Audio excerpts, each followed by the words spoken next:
IVM.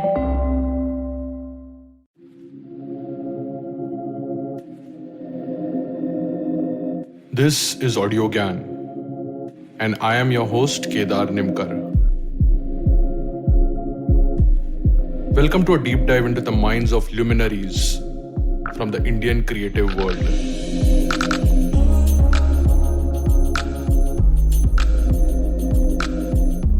Welcome to a brand new series of Audiogyan, Where Are the Designers? It's a 12-part series featuring few of the top influential design leaders in India, talking about their process, hiring, challenges, and finding and retaining talent. And also some tips for young designers to make a cut after they apply. I'm also happy to introduce Abhinit Tiwari as my co-host for this series. He used to head the design team at Gojek, and he's still at Gojek. Hey Abhinit, thanks for joining in. Hey Kedar, glad to be here. Excited to shoot our second episode. Yeah. Today we have Harish Sivaramakrishnan with us on Audiogyan. Harish heads the design team at CRED. Previously he's worked at Freecharge, Google, Myntra and Adobe. He's also lead vocalist and a founder of Carnatic rock band called Agam, and has been touring all along for last 13 years. So welcome Harish. I think you need no introduction for the people in the world of design, especially in the Indian ecosystem. So yeah, welcome to Audiogyan. Thank you, Kedar. Thank you, Abhinit. Nice meeting you all. And that's very gracious on your part. Very happy to be talking to you all today. Very excited. Thanks so much for having me. Cool.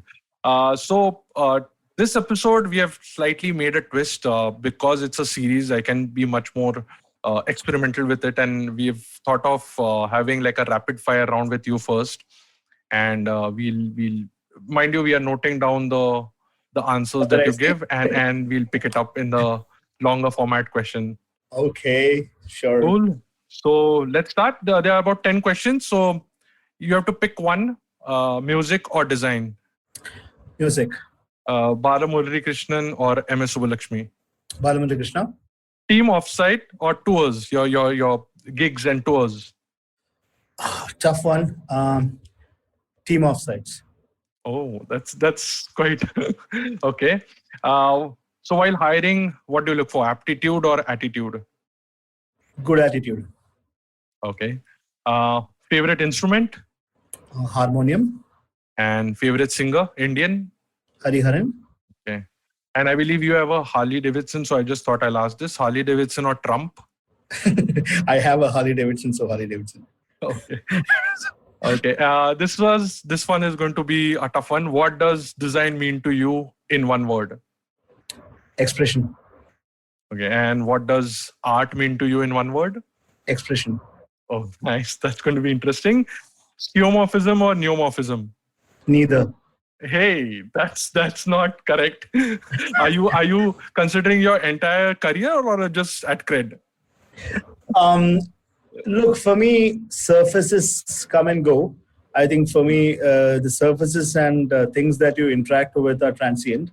So skeuomorphic systems, neomorphic systems, flat systems may be combined, composite systems. They all have their place, but I don't think I make a choice basis that. I mean, it's like a spring collection versus a summer collection for me. I don't wear my winter clothes during summer. I don't wear my summer clothes during winter. So it's hard to ask whether you like summer clothes all your life or winter clothes all your life. For me, surfaces are meant to change, and that keeps the excitement going. That keeps the freshness going.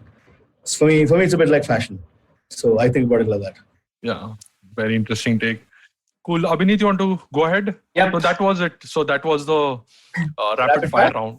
That was a kind one. It's just a warm up. I was expecting a harder one. Maybe that is gonna come right now. But anyway, thanks. That was fun. Sure. So Harish, let's start with the long answers. The first thing is, let's look at the past a little. How long have you been in design? And do you remember when was the first time that you had to hire your first designer? Yeah, so I think I started my career as a JavaScript programmer, subsequently became a Flash ActionScript programmer, and then subsequently became a JavaScript programmer. So most of my career is that of a front-end engineer. I'm a JavaScript developer. That is where my heart is. That is where most of my experience is. That's where I claim to have skills in. And the good part of being a front-end engineer was that I spent a ton of time with designers. And I also had the unique fortune of being in Adobe for a long time, early in my career. And most of the stuff that I built were for designers. As an engineer, my customers were designers. So a good part of my life was spent with them. So the lines are sort of blurring. When did I actually start claiming I'm a designer? Even today, I'm a little cautious with respect to claiming that I'm a designer. I typically consider myself a great ally for designers who has great respect for the subject, great respect for the discipline that is design, great respect for the craft they bring in, and great respect for what designers really bring into the world of digital as well as non-digital solutions that we use every day. So for me, I am an ally, a firm ally, and I am somebody that will want to go the extra mile to make sure that what can be imagined can eventually be built. So I am the person that built my career building stuff designers imagined. And that is my background. Even today, I think in code. I'm not a very design tools person. Most of my design tool experience also has been mostly writing code for the tools and not necessarily working on the tools. So, I mean, at the risk of sounding whatever, I don't really claim to be a designer in the true sense. I'm a pretty able front-end engineer. And being an ally to designers, being somebody who deeply understands them, and somebody who has a passion for what designers are creating across the world, I think I'm a good fit working with designers. So that's how my career has been. This is my 20th year. Yeah, no, it's my 19th year. So about 10 years I have done design in some form or the other. Prior to that, I was too junior to be claiming to be doing anything. So I was just doing what was asked of me. So when did I first hire my designer? I hired my first designer, true designer in 2012, 8 years ago. That's when I hired my first designer, truly. Otherwise, most of the people whom I hired were largely programmers who had a flair for design. Yeah. Like mostly guys who will do UI and CSS, not necessarily on a design tool. I should have. Yeah, please go on. Sorry, actually, I should have rephrased the question: code or music? Music.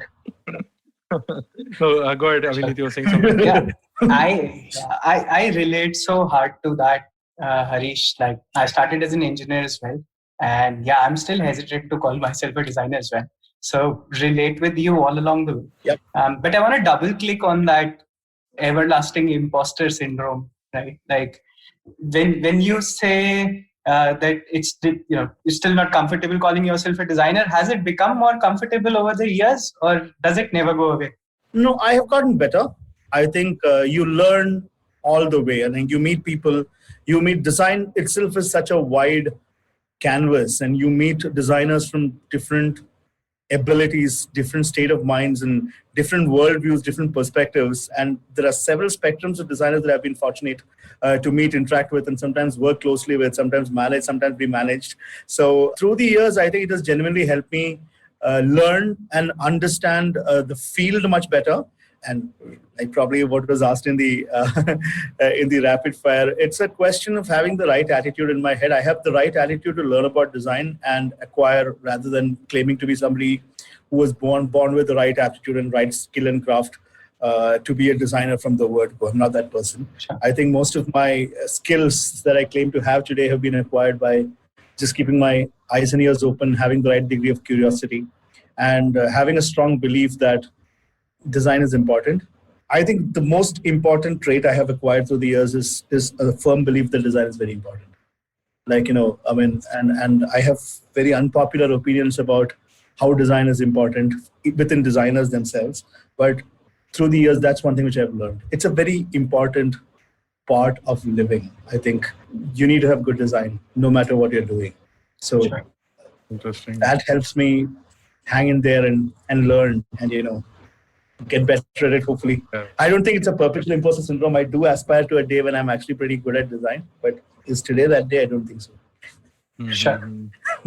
Well, it's going to be interesting to in the later part of the thing, because we would like to poke this question further, as in poke this answer further. Absolutely. Cool. So sticking to the theme, it's mainly to So the series is mainly to understand what are your challenges with hiring and with retaining talent. So if we can start off by also you telling us how does it work at different companies you have worked with. You have worked with Adobe and like a early age startup and different places, right? So how do you create that pool? I mean, does the HR help you in creating the talent pool? Do you headhunt? And plus, you being in the music space, I usually call this when I was in ClearTrip, there are different mafias, right? There's a housing mafia and then different mafias. And what I like to call this is that it's typically like Sanjay Leela Bansali shooting with the same set of cameramen and art directors and stuff like that. So you carry and poach your older designers, or how does the hiring process overall work? Sure. Very relatable. No, so I think, truth be said, I think what I have learned through my years hiring and as well as being hired in companies is that to hire right, you need to understand the line of business that you are in and innately the space that you are in and what is it that you are trying to achieve. So the way Adobe hired designers, or for that matter, the way Adobe hired front-end engineers is and continues to be very different from the way Myntra hired its designers, and from the way I hired at Freecharge, and from the way I hired at Google. It's a very different story altogether. And from the way I have hired at CRED. So what I've learned is it is important to not have like one single worldview that's going to probably kill my ability to build good teams, because I'm just using that one trick of mine, one hack of mine, that this is how I hire, these are the people I will work with. Truth be said, I think I am very passionate about designing with a certain degree of purpose, and my purpose is what defines my hiring style. So my purpose when I was hiring at Freecharge is very different from the purpose that I'm hiring at CRED for. So I do have some overlapping designers whom I really like working with, who work with me at Freecharge, but the larger proportion did not come from my earlier network. I would have, if I was doing a similar company like Freecharge for whatever reason, it's highly likely that I would have still tapped into the same talent pool of people that worked with me, who have a certain sync with me, who have a certain degree of understanding of how I work and whatnot. But CRED, speaking because it is the most recent and the recency bias kicks in, CRED is the most pertinent hiring that I'm doing right now is for my current job. It follows a very different tangent from how I have hired for my previous companies, and I have reasons to do what I do at CRED.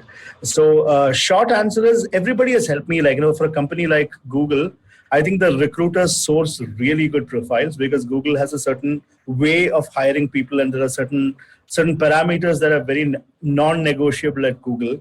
And it's very hard to just poach people from your network because they by themselves would be great designers, but in the grand scheme of things and the overall framework that Google operates in, it may be just very hard to place them. It does not mean Google designers are superior or a person who did not clear the Google interview is any inferior. I don't believe in that kind of a division. I think it's only true that Google looks for a certain kind broadly, and some people belong there and some people don't, and some people sort of mold themselves into it. So I think Google is one company that I firmly work with only recruiters. I think recruiters figured out, and they were great people, like whoever I got a chance to hire, phenomenal people, phenomenally talented people. Some of the best researchers I have worked in, like in terms of qualitative research, if you may. The 2.5 years that I was in Google, I learned a lot from them. Junior people, nevertheless, but phenomenally good research talent that I found in Google, which I've not found elsewhere in the startup network as much as I have. Speaking about, so the short answer for me is all pools are available. I try to not straitjacket myself into a style of working, because if I applied the ethos I had at Google when I was doing design at Google to CRED, I think I would have failed. Not trying to suggest that I have succeeded, but the counter is true. Irrespective of whether I'm successful or not right now in material, I'm fairly certain if I applied the same heuristic, I would have failed. So at least I am at a place where now it's sort of on the balance. We can argue both ways, whether there's some success, some failure, but it's not been a colossal failure. So I think I am more driven by what is it that I need to do to hire my people. And that's how I go about it. And largely, like you said, networks are great, mafias are great. People that work well with each other are great. If good people can bring good people, why not? That's the best way to hire. So I'm always tapping on people that I trust to bring people that they trust, and them bringing people that they trust, and then we're good. So I think I don't think my methods aren't very maverick, or they're not innately very different. I think it's very standard. I know at least a dozen more design leaders doing pretty similar. So I think nothing to claim there. That's a nice segue, Harish, because you touched on referrals, and that's kind of the next topic we wanted to touch on. So while Kedar and me were researching, we figured out people seem to have very strong opinions on referrals. I think the most extreme take I heard was somebody equating referrals to nepotism. Do you have a point of view on that? Like, have referrals worked for you better, or like any point of view on this? Referrals have worked for me at 100th percentile efficiency all my career. And here is my view on referrals. If you have hired the first person in your team with the following characteristics, in my opinion: a belief in the journey, a belief in his or her own skills, and an innate personality that oozes integrity. Anybody with a high degree of integrity and belief in the journey will not bring a person that he or she believes is not suitable to take that journey forward. Like, I might have a best friend who is looking for a job, and I might have a role open in my company. If I don't think that person can take my journey forward, I wouldn't bring him. I would just tell him, like, I'm going to find you and I'm going to refer you into 5 other companies, but not into mine, because I don't think you are the right person for what I'm trying to do over here. So I have been fortunate in my career to get people who have referred people with such conviction that they seem to be great people. Like, they just brought people that they thought would augment their journey, who would make them most successful, who would make this whole pursuit and purpose of actually working in a particular organization more successful and more meaningful. I think people who have that personality to find that gratification in the work that they're doing, not just about the referral bonuses and not just about bringing a cartel of people that just can create a small little mini empire. Referrals of that nature typically backfire. I have seen them in my career, like, people just bringing their kith and kin. And if you're talking about it that way, then of course it might amount to nepotism. But if you're actually bringing somebody with conviction that he or she would augment your journey to achieve something that you are setting out to do, I think referrals work fantastic. And the only other criticism that I have typically seen is the whole likeness bias, similarity bias kicking in. I wouldn't deny it. I'm a 0 to 1 person. I do not appreciate anything that is. I will quit when it is 10 to 100. I can do 0 to 1, 1 to 10 is okay. 10 to 100, I'm gone. So for 0 to 1, 1 to 10, likeness bias is a good thing, because it will remove a lot of things that is required, which will come in the way of agility. If you have way too many people with too many contrarian views in terms of working, contrarian views in terms of design is fine, but contrarian views in terms of the principles and philosophies and ideologies for a 0 to 1 is very painful. Yeah. I would not want to spend 30% of my life convincing people. Like, I'd like to, it's almost like going to war. Then if you tell somebody to shoot, then people should feel it's important to shoot. Like, so for me, similarity bias in 0 to 1 is okay. Sure. I sometimes even encourage it. Sure. But for a 10 to 100, not so much, because when companies scale and stabilize, you need very diverse perspectives, because scaling from 0 to 1 is the easiest, because you have only so much to lose.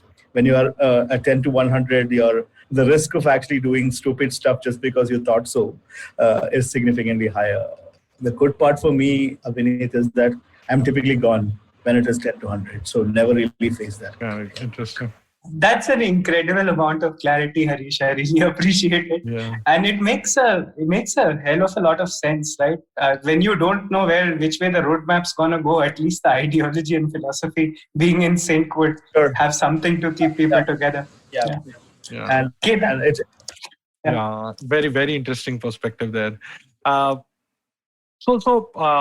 Going further, what's the typical hiring process like? If you want to stick to CRED, it's fine. But if you want to just tell any pattern, or how has it changed? And this question will also have a flair of front-end engineers as well now, because you said like you are like at a core like a coder, so you can touch upon that as well. I'm super grateful you're asking it that way, because it's always nice to reflect as well. As I speak about this, I'm fairly confident I'll also reflect on what I'm saying, which will also probably help me solidify some of what I've been doing. So I will speak generically first for a short while. I have taken jobs on the basis of one thing, Kedar and Abhinit. I mean, I think I need a sense of purpose, and I need gratification at the end of it. And secondly, as you guys already know, I'm a musician. I'm deeply affected by lack of applause. Like, I need the cheer. Sure. Lack of cheer makes it very hard for me. I'm being very candid and as honest as I can be in a conversation like this.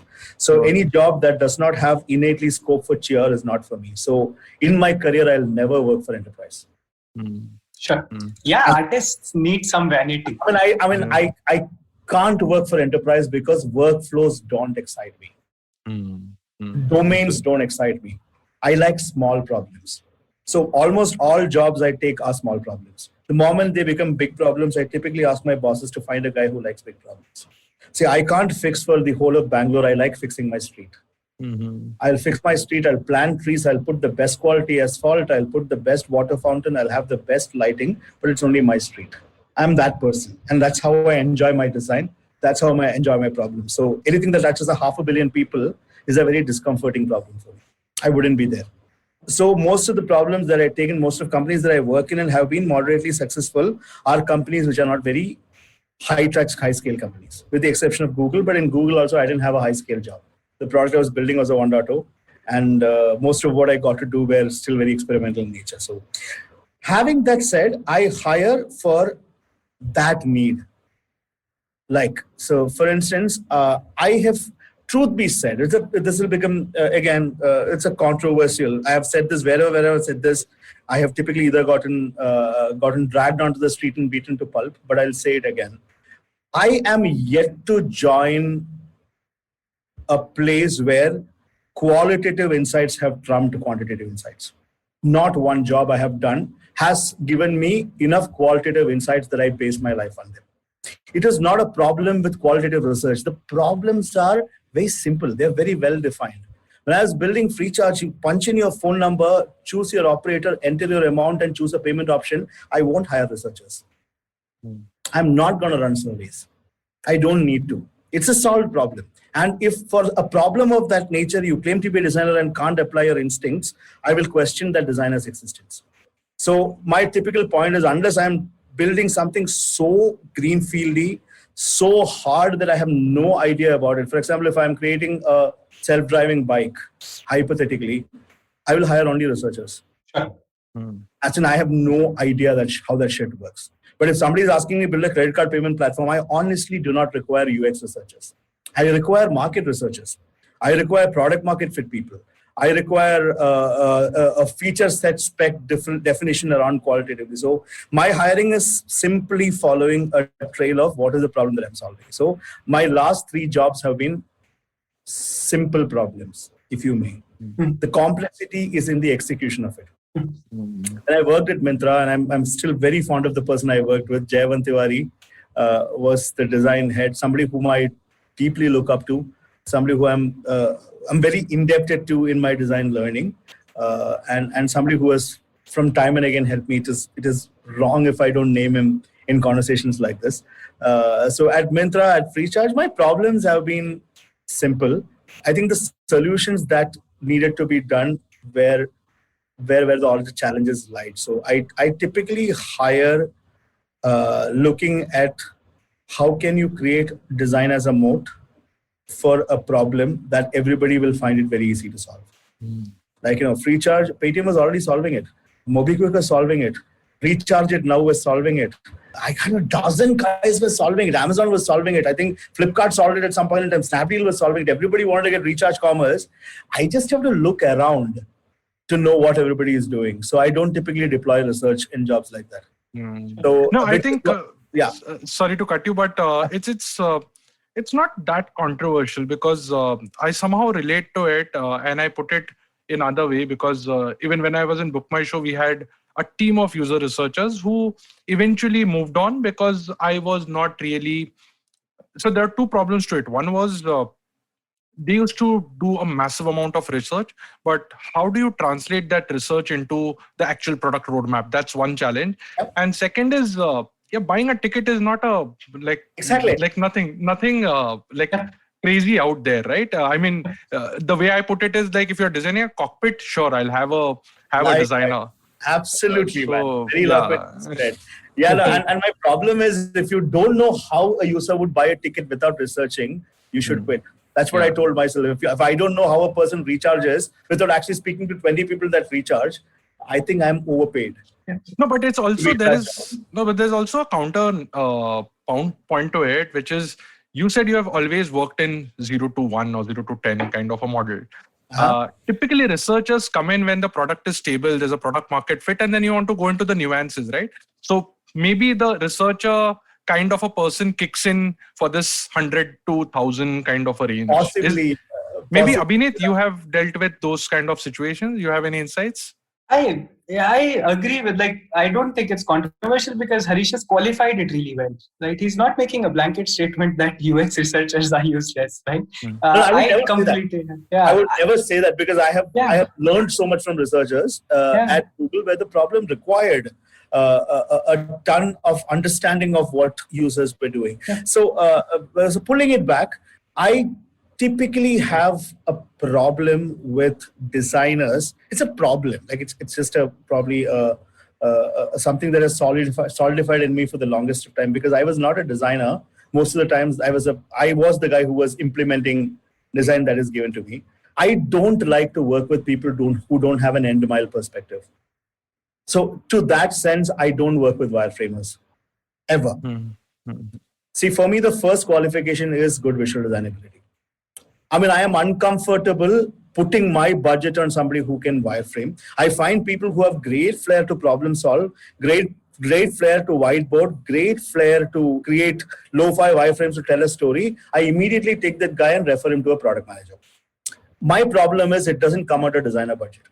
If you are a designer, you speak in colors, pixels, kerning, letter spacing, margins, and the aesthetic. That's almost like music critic versus musician. That's the argument I always give. A lot of people can speak about music, and some people sing. And people that speak about music are sometimes more capable than the singer himself.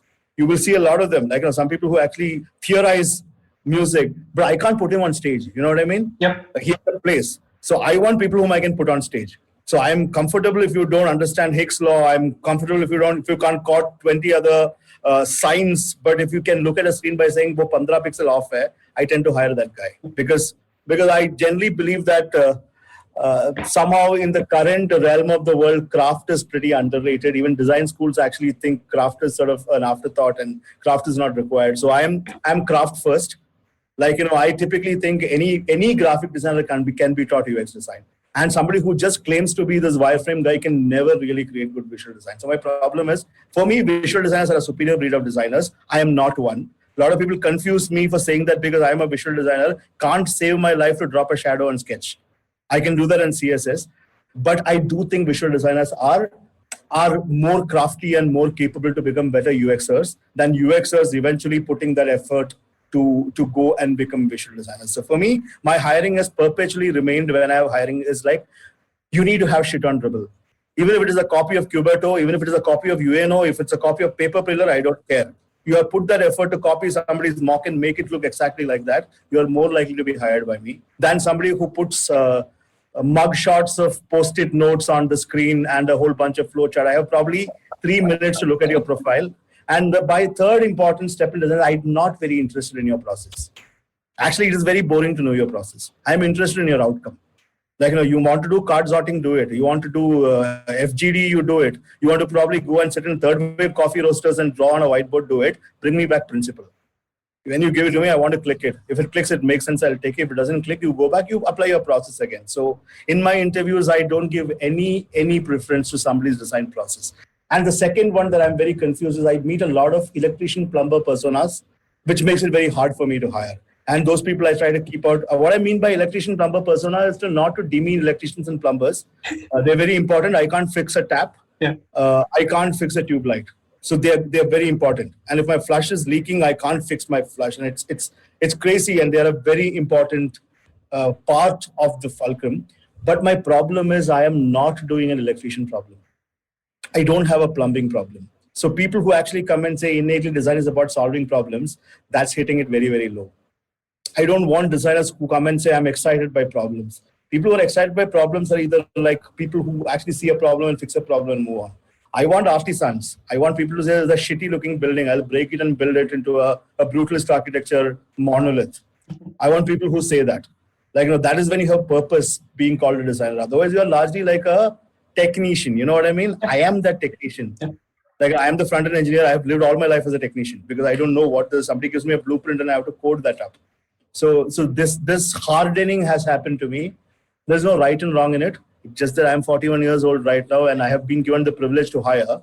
So I hire people who actually think that every problem is an architecture problem. Every problem is a monument problem. Every problem is a ceramic coating of your BMW problem. So I like people who operate and think like that. That does not mean they won't solve problems. I think many of these guys solve problems pretty eloquently as well. They can actually think UX. They can do a lot of these things really well.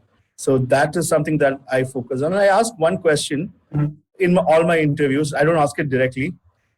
If anybody who asks me, why do we really need it, I typically don't hire that person. I mean, it is a big red flag for me. Any individual who asks me the question, why do we really need this? Sure. Harish, could you be more specific? Like, what do you mean by this? See, for example, I throw absurdities at people. Like, you have all the time in the world. And there's an absurd problem. I mean, I'm just giving you, and you want to go from Domlur to Kormangla. Would you take a Rapido or would you take an S-Class? I typically can't hire the guy who says Rapido because he will never build anything great. क्योंकि इतना utilitarian है, इतना convenience driven है कि life के कोई finish उसको चमकेगा नहीं. I want to say the guy who says the S-Class, even if it takes 10 minutes more. That is the guy who will come and innately make a change. And that is the personality I look for. I think it's almost like, see, you don't hire somebody who looks at a BMW 7 Series and asks kitna deti. That guy will never be able to design anything nice. Like, क्योंकि perspective ही इतना utilitarian है कि मतलब इतना बड़ा गाड़ी रख के क्या फायदा, mileage कम देता होगा. The perspective itself does not have mileage. Like, if somebody has made the choice to buy a large as Hummer, he probably has already traveled to the mileage conundrum a lot later. It's not even part of the problem. So when I hire for CRED, I am not building credit card payments, right? वो करने के लिए Google छोड़ के नहीं आएगा मैं. तो fact, ठीक है, just being very candid. Yeah. So I don't want utilitarian thinking at all. Like, utilitarian thinking actually puts my entire plan into tatters. Like, I am that guy who says, like, credit score, credit bureau hit करते समय animation चला देना, वो वाला आदमी है मैं. यहाँ पे animation करने की क्या जरूरत है? Text में जैसे copy के A/B tests करते हैं. I won't hire that guy. Yeah. Like, how do you explain, for example, like we all love products with incredible details in them, right? High level of craftsmanship. I had this argument with somebody just a few months ago. I wanted something to parallax with the gyroscope. Right? It's a stupid, silly thing, but that shows you that it gives another dimension to the design, right? Yeah, that's kind of what you're talking about, right? Yeah, like, my thing is like so needs are too average. Abhinit, in my opinion, we all have needs. Sure. I think you have to optimize for wants. Like, we all work hard. We all do what we do because we have wants. I am not living for my needs. If I were living for my needs, I would have become a monk by now because my needs are very simple. I need to wake up, I need to get a breakfast. I need to play with my daughter. I have, through my life, bought a house for myself. I have a car to drive. My needs are done. But my wants are ridiculously crazy.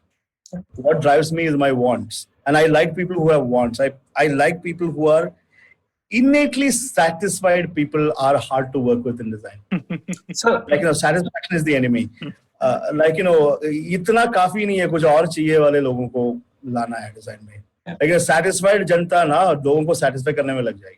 Like, what I mean? Like if you were to start a hotel, you are not going for Oyo rooms. You're going for Grand Hyatt or something like that. Right? No, I'll go for postcard. Have you ever stayed with them? I've looked at their website and know about it, but I haven't stayed. Go for postcard because the scale is very small. यार हयात का scale ज़्यादा है, उतना करेगा नहीं मैं. मेरे को 10 रूम करने का है. Sure. लेकिन 25,000 में बेचेगा. Sure.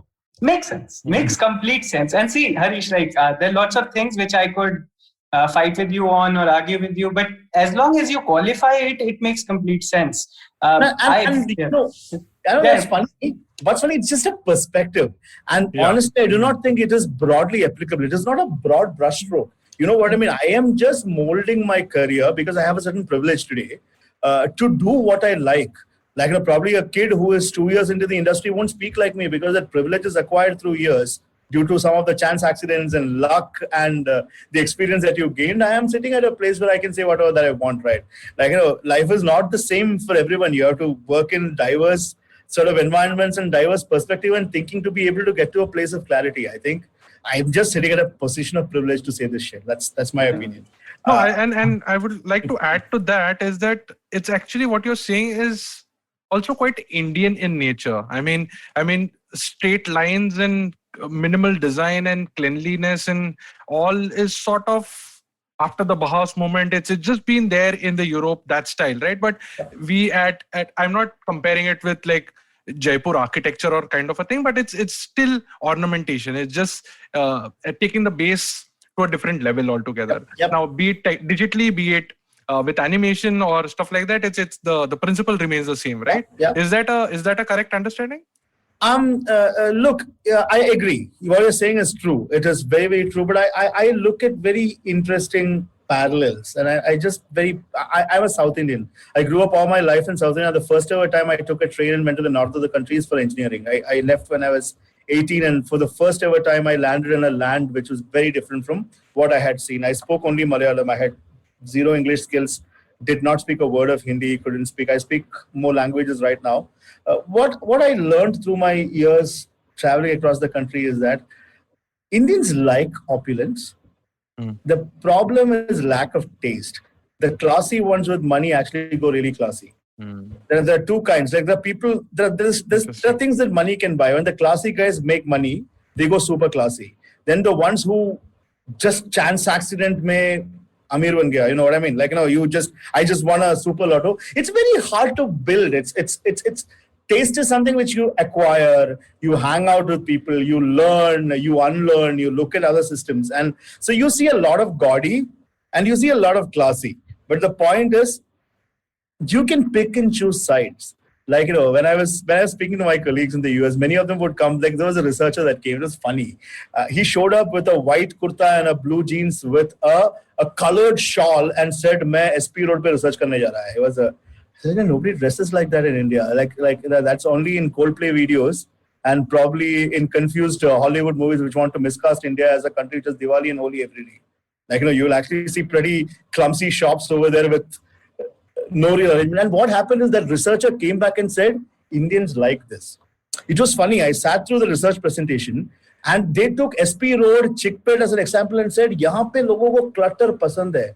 My point is, logo ko clutter pasand nahi hai. They just don't know better. Like, put that guy in UB City and ask him to shop for the same thing at the same price, wo UB City mein kharidega. I can promise you that the same bootleg stuff that you're buying in SP Road, no, like your phone ka screen toot gaya, you go to SP Road in Bangalore and they'll give you a fresh screen. The same screen is sold in UB City in an air-conditioned store at the same price. Or maybe even marginal, the person will come and buy. The point is, we are so constructed to be utilitarian कि मतलब भाई साहब adjust कर लेना, like 3-seater में 4 लोग बैठेंगे, 4-seat में 5 लोग बैठेंगे. That is not, and our design culture has become that कि उसके ऊपर थोड़ा सा green or red or purple paint मार दो, then you have the Indian design ethos. I've seen so many people say that कि India में clutter चलता है क्योंकि Indians like clutter. That's a bullshit logic. Arey, Harish, I live in Indonesia. I design for products here. And there's so many Chinese apps that we look at, right? And people make the same stereotype and generalization about, design is design. Yeah. Right? Yeah. Simplicity is a virtue. Taste is a thing that a designer should have. And people try to claim this in different ways that, hey, for the Chinese, the clutter is, important. And it's like, that's not how human brains work. Exactly. True. That absolutely true. Absolutely true. Like, somebody told me the Thailand example. यहाँ पे पूरा neon है. I said, have you walked that street? Neon नहीं है तो board नहीं दिखेगा. It's not like neon में passion है इनका. Everything has been there because they had to do dhanda. मतलब इतने छोटे 10 square feet के छोटे दुकान है. Like there's a shops are like 10 square feet. Your board has to be neon, bro. Sure. If you put a very classy embossed soft plastic board which has got like a soft light up, you have to be an upscale street for that board to be seen. Where 10 square feet dukaan mein, you have to put a neon. That does not mean Thai people like neon only. It's almost like taking the Mumbai local train example and saying that is the commute India needs. No, that's not true. Hey, on that note, we'll be right back. Hey, it's been another great week on the IVM Podcast Network. On Cyrus Says, legendary music composer Anu Malik joins Cyrus to share tales from his fascinating Bollywood career. On Filter Coffee, Avinash Pant of Facebook discusses the changes he sees in the creator ecosystem. If you're interested in the Pegasus pirate scandal, do check out All Things Policy as they dive deep into India's cybersecurity capabilities. On Naan Curry, the guys host Tanveer Lad, international badminton player and host of the Millennial Athlete. They discuss what kind of food is available at the Olympics, an athlete's diet, and a whole lot more. And on This Round is on Me, learn about the Indian news media from Lakshmi, founder of Splainer Media. Do follow us on social media. We're IVM Podcast on Twitter, Facebook, Instagram, and LinkedIn. And remember, if you're enjoying this show or any other show for that matter, please do tell a friend. That's really helpful for us. And finally, we'd like to thank the sponsors on the network this week, CRED, Bank of Baroda, Intuit India, and CoinSwitch Kuber. We really do appreciate the support.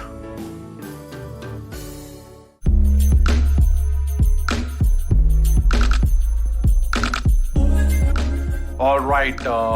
So we are back here again. You need to strive for better. But to bring this back on the hiring track, Harish, I want to pick on something you said in the rapid fire, which was you'd pick attitude over aptitude. I see that from a lot of people me and Kedar have talked to. But judging attitude, I personally find it to be a double-edged sword. So this is a two-part question. One, do you have any tips or tricks to share with us on how do you go about finding that philosophical match? One. Second, have you ever failed at this? And how do you know that you made a wrong bet with a hire? Failed several times. I think instinct is, if somebody has 100% instinct, then I would want to meet that person and like really learn from him. Like, instincts will always hit or miss. So I have had several failures. And start with My wife has. Maybe you should meet her. Oh, she does? Yeah. I think most wives do. Like, yeah, I will. Yeah. Sorry to cut your trail, but yeah. No, man. No, I was just trying to gather my thoughts on this. So for me, attitude comes in multiple flavors and design is what I've learned more as an outsider from in a true design sense. Like, I'm the typical engineer interviewing a designer. Like, how much ever you try to cross the bridge, you have a little bit of that objectivity in your head with respect to how you're looking at a person. Attitude has come in multiple styles and flavors for me. So, but one thing that has almost perpetually worked is I don't like God sense. So that is one thing that I look for. Like, there are a lot of designers who are really good, great craft, great resume, great portfolio, a great, body of work, but will speak like. So I don't like anybody who comes to my company for an interview and say that you are broken and I am the guy who's going to fix it. Mm-hmm. See, with that one statement, he disrespected my entire team. He will never be successful in my team. That statement is so loaded that person actually believes that your existing people won't be able to do this job. Hence, you need me. I don't need you. You might be great, you might be right also, but I can't hire you. See, the first thing I require is like the people that came before you who still have a job here are great people. The first step is to understand and appreciate that the existing people in a team are great people. Like, if you don't think the existing people are great, don't interview with me. Sure. They don't come and say, Tumhara cups up. Like, a lot of people speak like that. Like, I looked at your product, it's all over the place. I need to first come in and no. The product is all over the place. I don't think you can fix it. Like, if 10 of my people haven't fixed it, you are not that one guy who just landed from heaven who will fix my problem. So that is my first red flag. I won't hire that guy. Maybe he's right. Maybe he will fix it, but still won't hire. That's because that person will innately not jive with the team. And that person always will put his views and his need to fix problems above the journey. For me, you should join a design team for the journey. Not for, again, I go back to my previous statement, I'm being a little redundant here. Okay. You don't come and work here because you saw a problem that you want to solve. Like, I call them this world-saving personas. I try not hiring them. Like, the world need me. The typical Batman style designers that I meet, I typically don't hire them. They're great. They have a place in the world and not in my teams. So the first thing that I look for is that. Interesting. The second one is a bias.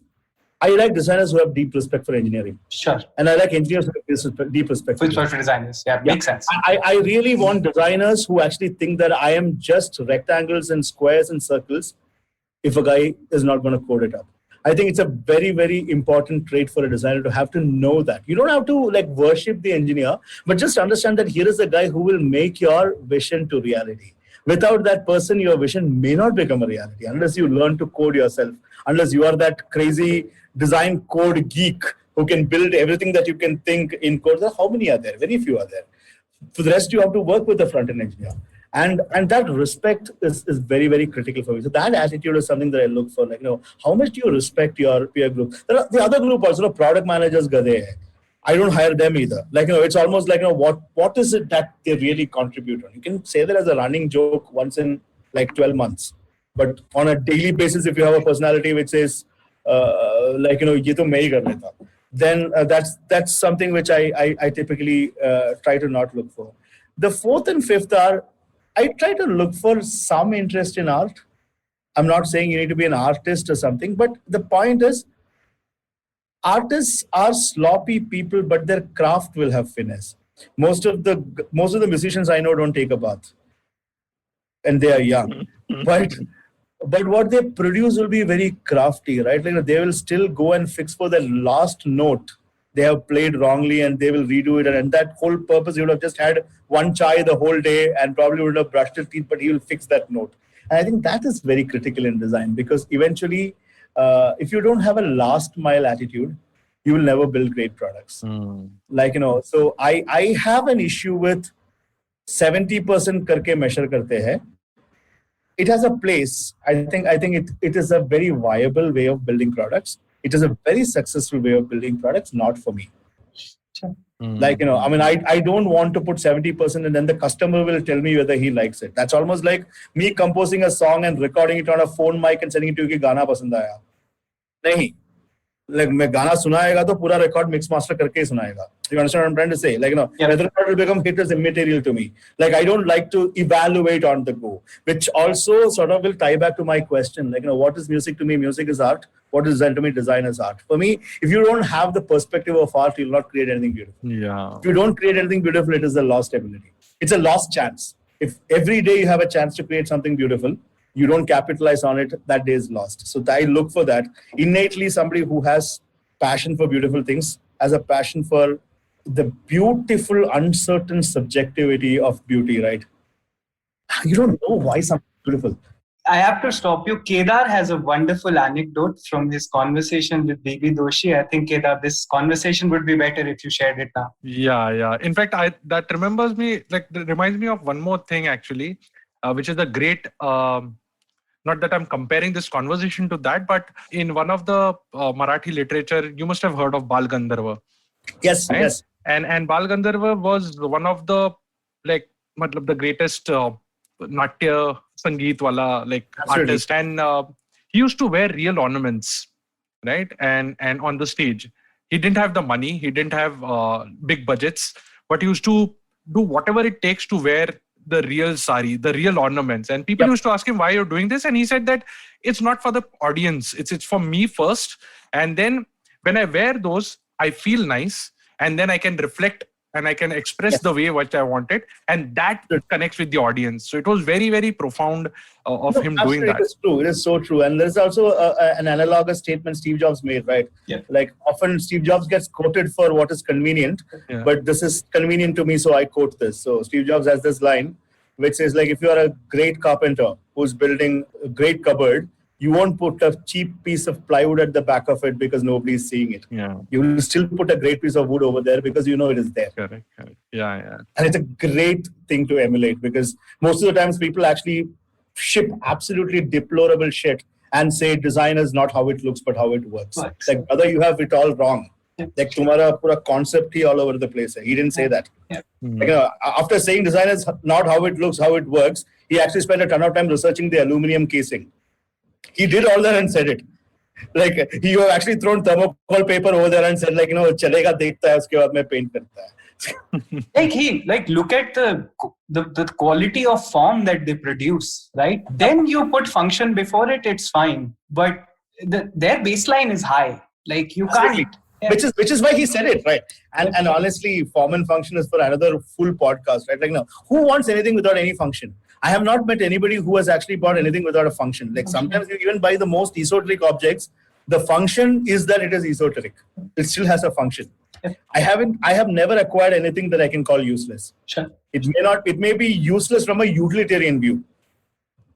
Like, I want to show you this. Like, this mic is a handmade Neumann.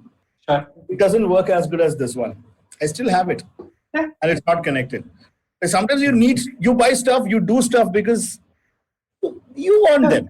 Look, and Harish, look at designers' work desks, right? Yeah. Like they're not full of beige mugs. Like everything has expression to it, right? So I also find this debate a little stupid. True.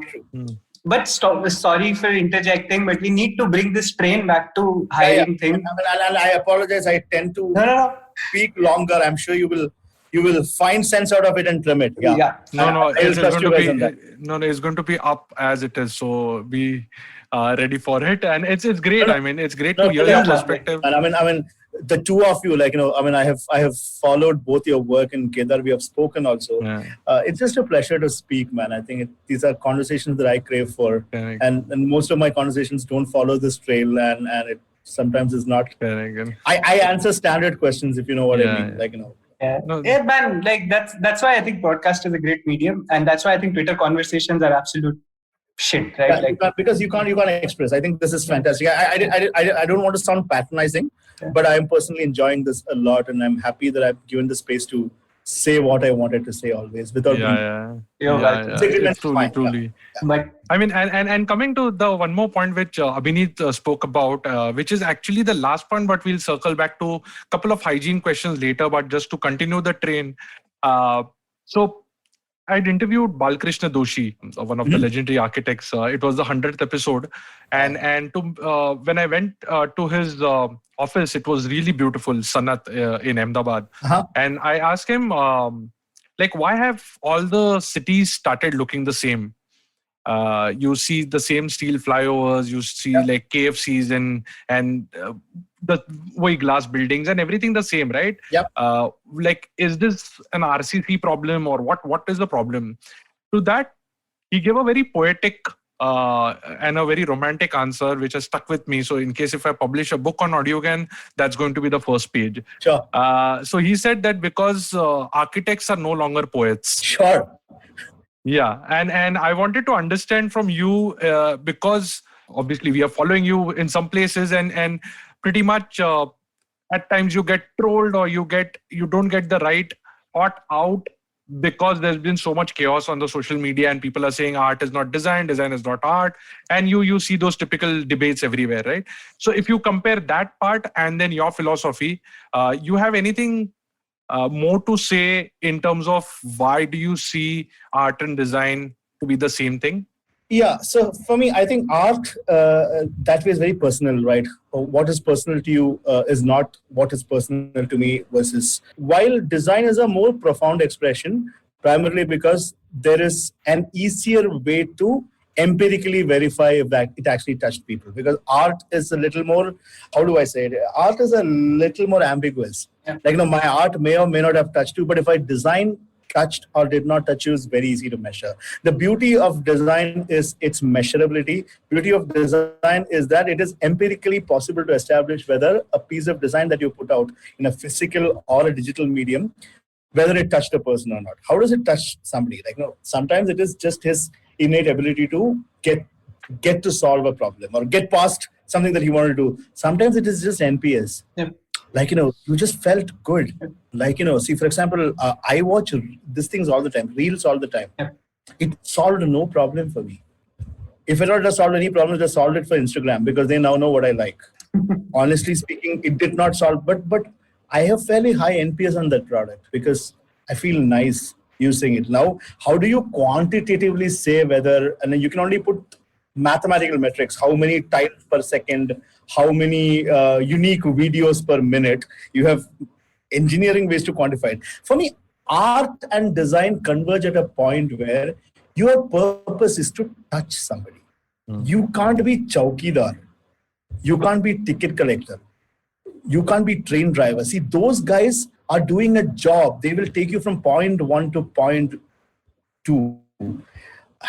That can't be the reason why design exists. Design has to go way above and beyond that. That's where art comes in. Like, it's about reading a poetry and composing a poetry. I could sing a song to you. Like, I could say, Jeevan se bhari teri aankhein majboor kare jeene ke liye. You will get the meaning. It's like it will serve its purpose. It will land to you. But when Kishore Kumar sings that thing, you can't say, ye gaane se kya hoga. Like, that is the problem. The perspective should not be poetry. No, it is not. It's a composite object which includes Kishore Kumar's voice, the poetry, the orchestration, who is on the screen. For me, that is what design is, which is why you can't speak design without speaking visual design. Eventually, what touches you is the most important part of design. And visual design is the closest to art. If you can think about it in the whole realm of design, visual design is the closest to art. Which is why I believe without good visual motion design, you are reading off a paper. Now, if you argued with me, reading off a paper, say, मैं poetry समझ जाएगा, sure. लेकिन मैं तो किशोर कुमार से गवाएगा ना. Like, that is my perspective of design. Like, just because reading is enough is not good enough for a lot of non-designers to simply say इतना काफी है. नहीं है काफी. बाकी कौन करेगा? No, I am taking a slight tangent again for one more Marathi great stand-up comedian, and he was the most talented writer, director, actor, Pula Deshpande. Yeah, and in one of his talks, he was saying that I hate people when they say "Kai Fayda," which is "Kya fayda hai?" Right? And so a lot of people come to me and say, "Arey, wo tune kiya, usme kya fayda? Usme kya fayda?" And then they just keep cribbing the same point, right? Yep. To which he gives like a real big jab at it, saying that, "Yaar, wo bahar Shivaji का इतना बड़ा ion में statue है, क्या फायदा? इधर एक बहुत प्यारा सा बगीचा है, उसमें सुबह फूल खिलते हैं, क्या फायदा?" मतलब ऐसे लोगों को तो मैं ले लेता हूँ types. That was the kind of So it's utilitarian, and then there is beauty. I think that's where I think so. See, especially in digital products, right? The utility trumps everything. Like, you can't create something very beautiful and you can't even click it. Then you die, right? It's not like you must be like monumentally stupid to do that. But if you have actually solved for it, and secondly, sorry, I have to say this because you gave me a chance to speak.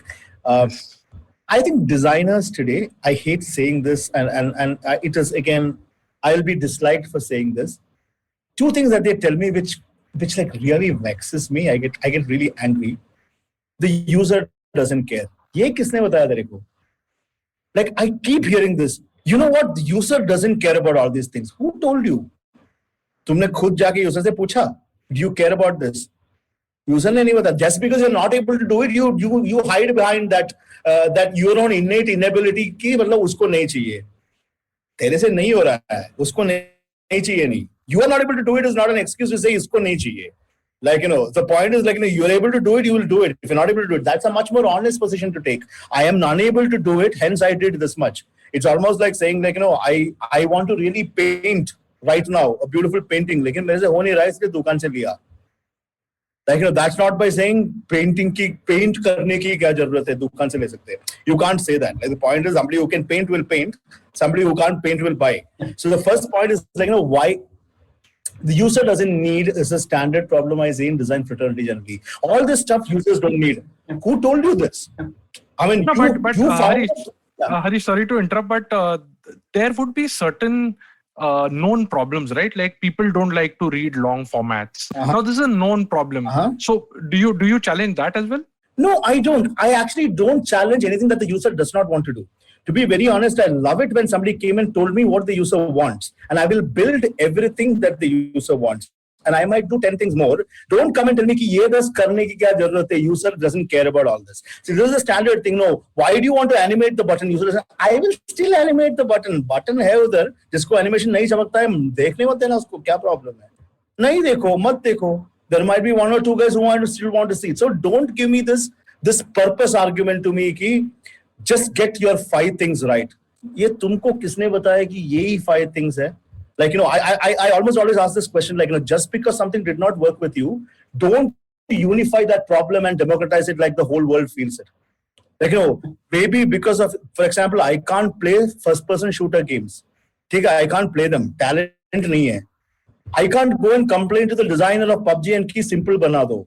नहीं बनाएगा simple. There's a reason why it is like आधे लोग जो करते हैं उसको चमकता है, तेरे को नहीं आता है. I can't just come and say तेरे लिए road rash बना देता है.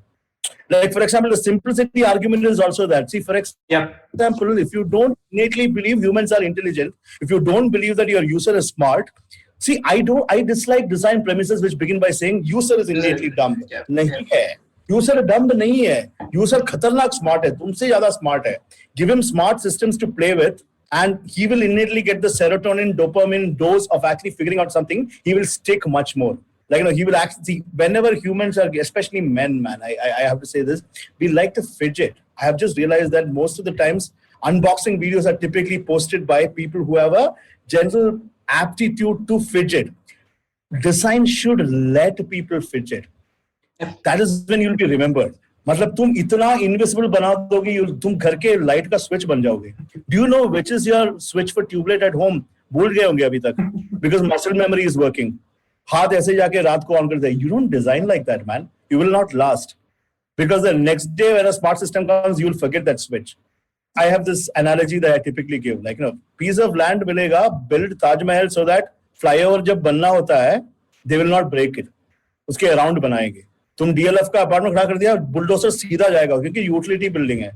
यूटिलिटी बिल्डिंग को तोड़ने में किसी कोई प्रॉब्लम नहीं है. That's how your app goes out of the mind space of people and of the screen. Sometimes you have to have things that people come to do, even if there is really no purpose around it. Like, if you don't build for that fidgeting, you will not succeed. And those fidgetings don't have rational reasons. They're just fidgets. Right. Yeah, makes sense. Kedar, this is probably one question I want to ask. Harish, let's assume there are some young designers listening to this and they are sold with our pitch that design has to have a higher purpose. It's just not, point A to point B. Mm-hmm. But when they look out at the market, try to select a company where they want to work at, you'd said something. I also tell designers this. Look for a company where your craft is a differentiator, right? Where the value of a craft can be a moat. You happen to work at CRED, and I can clearly tell from the conversation that that's the direction that you're going in. But most of the companies in the market are not like that. Is that a lament for you? Do you think that contributes to how designers are becoming? Right? Yeah, I'm going to be very honest, Abhinit. Yeah. Like, I think, every function in tech, let's not even go to the other place, the answer will become too long. We have all spent time in the industry and gotten to got to do whatever little we got to do and gotten to where we have gotten. One thing I'm sure we have all learned is that there are certain things we can do and certain things that we can't do. I think most of the great mentors I have had are people who are very proud to tell me that I can't do this, Harish. While that kid out there who is just 4 months into the system can do this a lot better than me. Most of the great leaders and great mentors I had the deepest of good fortune to work with have demonstrated this personality. Where the attitude was to say that I have certain abilities and somebody else has certain abilities. And when I put these two abilities together, we have a very strong, unified skill, which will help us produce something really great. Somehow through the last decade or so, it has sort of given away that people who don't have certain skill ganged up and said the skill is not required. Yeah. And those people fill the market and call themselves designers. Like I have this analogy, people hate me for this. An air guitarist is not a guitarist. For me, my UXer hai is a bit like saying my air guitarist hai. तुम UXer नहीं है, तुम designer है. Designer मतलब पूरा design चमकना है तुमको. Research से लेके सर्वे चलाने से लेके लेटर स्पेसिंग सेट करने तक आना चाहिए. नहीं आएगा, there is no problem. Sometimes you visual design craft, you are not lucky to be born with it. Some people will never get it. But don't form a consortium of people who don't get visual design and say कि उसकी जरूरत नहीं है. That's almost like saying मेरे को नहीं आता है, so important नहीं होगा. I think the market is filled with people like that. I have to say this. And the more design schools have made entry into design courses, engineering has resulted in more and more designers who actually think craft is unrequired. Like, I met a designer who only knows how to do personas. I said, like, life में कभी design किया ही है? नहीं, मैं ये, and what are you? I am a UXer. मैं बोला नहीं है. You are at best a survey runner, or at best a behavior scientist. तुम design team में क्या कर रहे हो? Like, this is my problem. So my thing is, the lament is that it is not that everybody needs to be great illustrators. I am not. Some of us are not. Some of us will never be. I, for one, never will be. I don't think illustration is not required. That is the difference. I meet a ton of people in the market who say, इन सब की जरूरत नहीं है. All we require is every app looking, वो material design का sticker sheet download कर लेगा, थोड़ा time मिलेगा तो color change कर देगा. नहीं तो same goddamn high saturated material one palette across all apps with the call to action button in the same color as the header. I used to bleed through my eye. And everything had the same shadow, everything had the same roboto typography. It's good for Google that the designer at Google will get a promotion because he created a system that the whole world adopted. But it's a sad outcome for people in the market. कि तुम्हें इतना भी नहीं है कि वो button को थोड़ा चेंज करके तो देखो. Like, you want to look like a Google app or what? उन्होंने shape का token डाल दिया है, तो you can change the value now और shape change हो जाएगा. So I mean, at least material 2 is really good. If you actually see the palette is far more liberal. When if you actually see, even Google realized that it was becoming too boring. It was becoming too regular. When I was at Google, I remember speaking to the material design team. They themselves had this view that it's becoming too similar that it becomes really hard for even companies to kind of to create value out of it. So for me, my lament in short is that it's okay to not have certain skills. It is not okay to normalize a lack of skill. My lament is the normalization of a lack of ability. Like, yeah, sorry, I'll interrupt again. So, like, I might just counter you for me to understand better, right? Sure, man. No, even otherwise you can counter me. I'm always happy to hear a diverse perspective. So I agree that the material design palette or whatever works. It's designed also lends itself to the OS. So we have this saying, right? Don't reinvent the wheel. So contact list hai, dialer hai. These are pretty standard templates which are there, which people are familiar with and used to. So one side we also have an argument saying that design, as in people are habitual creatures and they like to be whatever, like simple, not coming in the way. So how do you defend that argument? Sure, good question. Am I like yeah? I can. Yeah. You go ahead, Harish. I had a defense for you. Please go ahead, guys. Yeah. Super. So I'm gonna use this, Abhinit. Damn cool. I'm gonna use this one. No. So I think it's a very pertinent question. Like, I mean, innately humans don't like change. It is true. Like, especially changing a habit comes at such a high cost, and most of the retention businesses, including the company that I work on, is heavily dependent on habit. And if you don't build habit, you fail. So I think there's no two ways to the fact that, but it's also a bit of a BlackBerry to iPhone argument, if you know what I mean. QWERTY physical keyboard was a habit, but somebody had to break it and put it on a touchscreen and prove that it is better off that way. My point is, if you get too addicted to riding a habit, it will stifle your own ability to do something which could be actually better, which is what I think we as designers stand for. I think once a habit is established, if we are all riding, I think we are doing gross disservice to something that we all are. I think our aim is to actually just look for what is the next big thing that you can do, which could probably make it a lot better. It'll come at an incremental cost. It might come at a cost of switching. It might come at a cost of unlearning, relearning. But post that relearning, will that person's life be 2x better? 3x better, 4x better is the only question I ask. Sometimes reconciling to a habit will result in us not innovating enough. That's what I will say. I will not counter what you said, Kedar. I have no counter to it. I think it is important to not question people's habits, because if you're changing your app every 2 weeks just because you can, then you better be building for your family, who's also funding your app. If you're building for real customers, it's important to understand and empathize with what they stand for and what is it that is helping them stick to it.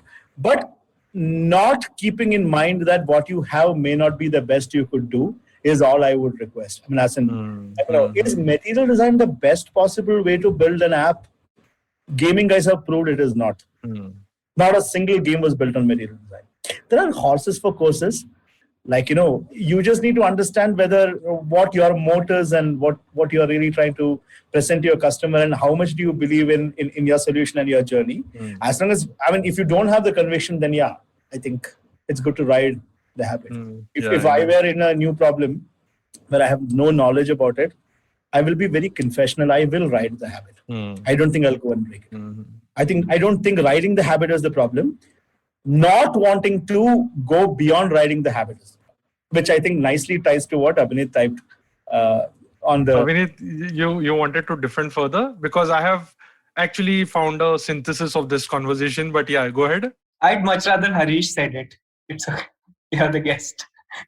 About? Yeah, so I just typed out, you don't have to reinvent the wheel, but put some thought in the wheel cap at least, right? Like that's what I was saying. Oh, okay. That way. No, but what I was... So I make it yours. Correct.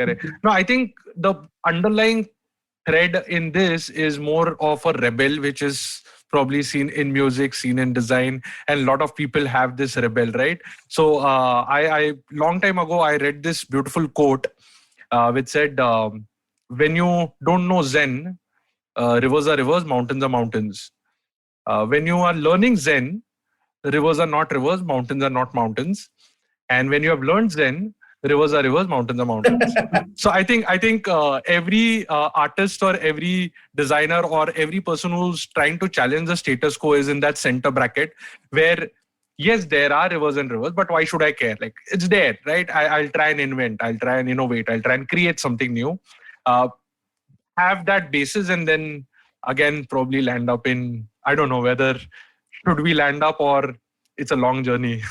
I always like to take this example. I think what the quote is actually pretty fantastic. Again, very true to artists at least. Like, I don't know how much about design, but for artists, I think it's a very eloquent sort of quote.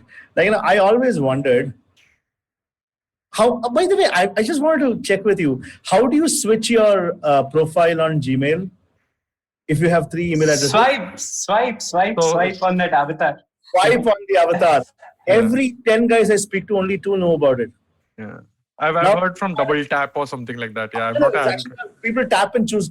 But the moment you put a coach mark on that, you're actually killing that feature. The beauty is discovering that feature. You know what I mean? I mean, there's still an implementation that you can click and choose with the standard list, but that swipe, once you have discovered, makes you feel like God.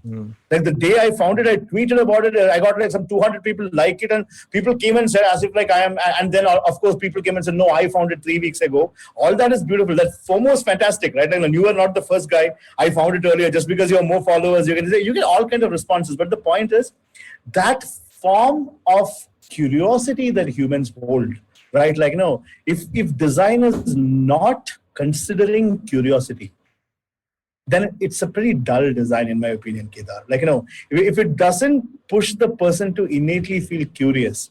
Like, we did a stupid hack. Stupid not because the hack was stupid. It was just very inert sort of thought. We just shipped a new UI on CRED, and we just needed a way to actually get people to wait for like about 4 seconds before the new SDK loaded.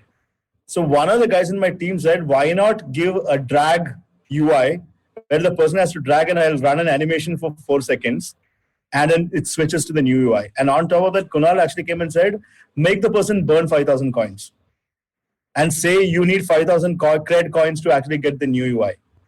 The funniest part is anybody who got access to it did it. Everybody who got access to it did it. They incurred a cost. And then they came and ranted on Twitter by saying, oh, tumne mere se 5,000 coin ये shit UI के लिए तुमने मेरा 5,000 coin लिया. For me, that is a huge success because the innate curiosity probing worked for me. The point is like, so if people had said, iske liye 5,000 coin dega, then I failed. Everybody who got access to it used it and then came and lamented, I have no problem. You understand what I'm trying to say? The better solution would have been whenever you are ready, I do a clean switch and the person sees the new one. No, sometimes you have to make people work for shit. And they will remember you for that. Like, I mean, I know we are over time, but I don't necessarily believe simple things are the best things. I mean, I don't enjoy simple things too much. I like simple things for things that I want to forget. Like, for example, switching on my AC or like opening my car boot. I like them simple, but things I want to feel nice about, I don't like them too simple. I actually want to feel that I achieved something. Like, if you have a utilitarian purpose to everything, then you'll have to make simple, make it simpler, eventually make it vanish. And can you imagine a life where everything was voice? I think we are getting there. Like, you have no screens. Yep. It will be a dull world. Yep. Trust me, the world will find a way to make it less dull. Where you don't have a screen, you can just speak to your house. Bring me my tea and it brings tea. Switch on my TV, it switches on TV. There's like no UI, no haptic surfaces, nothing to touch and feel. I think we'll all go crazy, man. Like, it'll be very simple, but we'll go nuts. I get scared thinking about it. Yeah. We'll be selling voice skins like we used to sell Winamp skins. Trust me. We will probably have like, Alexa packs, which will sound like Shah Rukh Khan, which will sound like Amitabh Bachchan, which will actually speak like your favorite person, because otherwise it's a pretty dull world. Think about it. And I'm very worried about things becoming dull. Even though it's a little hard is better than dull. I don't think designers should have a purpose of making things dull. Yeah. That'll be bad. Yeah.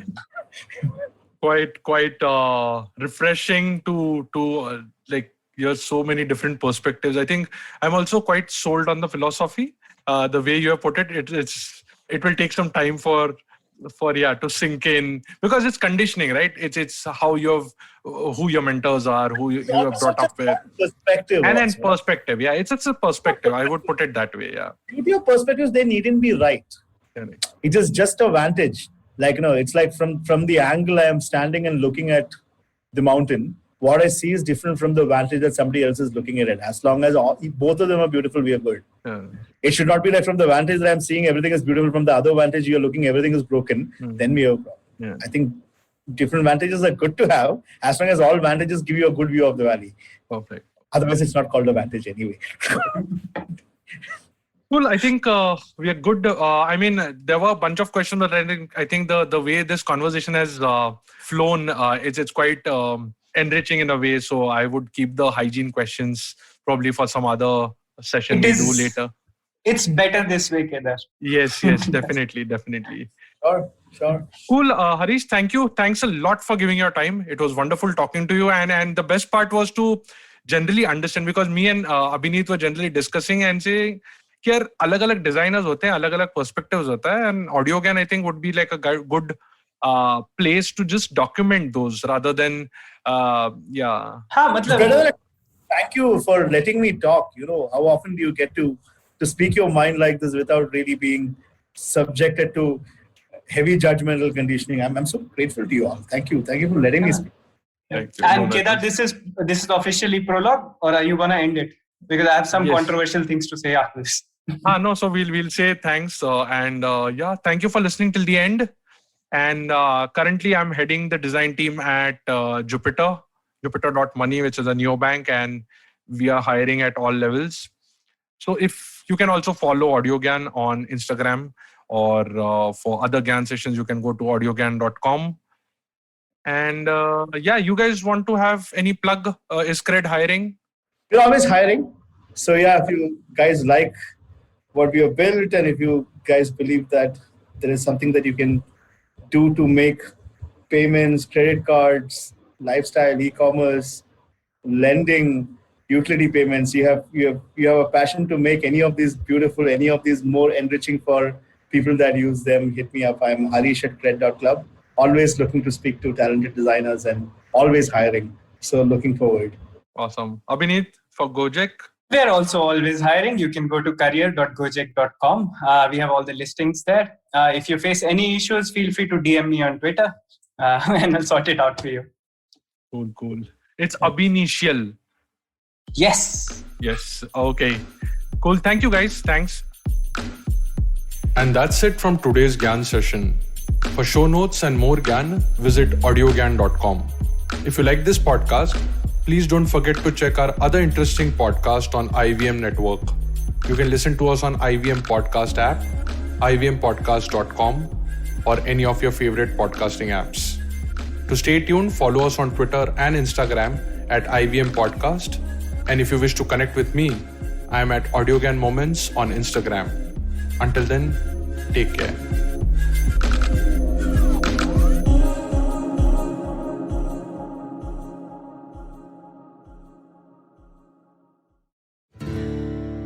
Season 3 of Echoes of India, your favorite history podcast, is back on the IVM Podcast Network.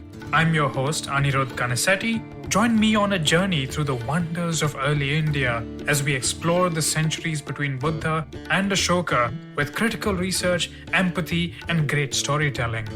Along the way, you'll hear from all the vibrant peoples who shaped our world, from monks and farmers to warriors and emperors.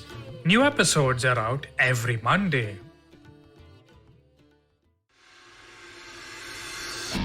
If you're a cricket fan, check out Edges and Sledges, India's favorite cricket podcast. The podcast focuses on Indian cricket, the IPL, and has a ton of banter both on and off the field. We talk about the week's biggest cricket stories with current and ex-international cricketers, coaches, or sometimes just between us. And it's hosted by me, DJ. Me, Varun. And me, Ashwin. New episodes release every week. You can catch us on the IVM Podcast's website, app, or wherever you get your podcasts from. Check out the Edges and Sledges Cricket Podcast.